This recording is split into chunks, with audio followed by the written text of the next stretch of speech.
Tom Clancy passed away last night in Baltimore, the city where he was born 66 years ago. We really don't know much more than that, but the whole world knows Clancy's work.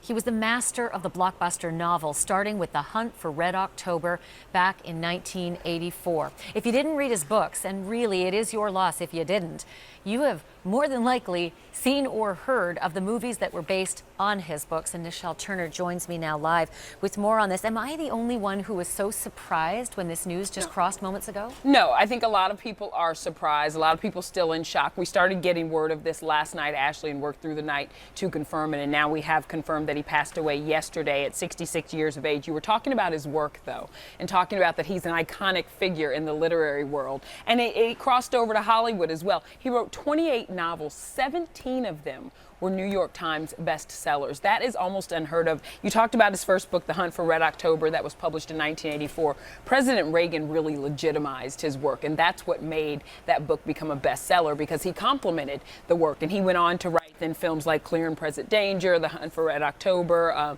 Patriot Games. And when they crossed over to the Hollywood world and became blockbusters, we had Harrison Ford playing Jack Ryan. That kind of, made Harrison Ford this larger-than-life figure. Also, Alec Baldwin played Jack Ryan. Ben Affleck played Jack Ryan.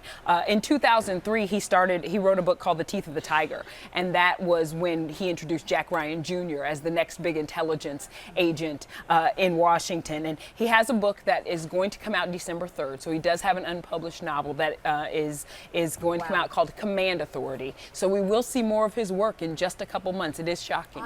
I interviewed him, I want to say about 10 years ago, and I remember being so dumbstruck by the level of access that man had.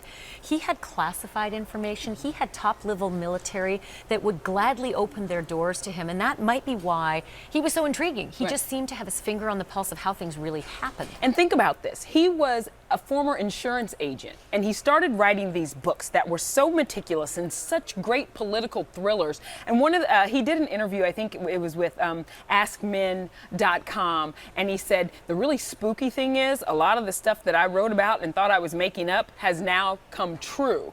And so it was almost like he had this uncanny foreshadowing ability, just such a great writer. Also, he loved baseball. And at one point, he was part owner of the Baltimore Orioles. Now they list him as part of their front office, so I'm not really sure where that stood at yet. But yes, definitely will be missed.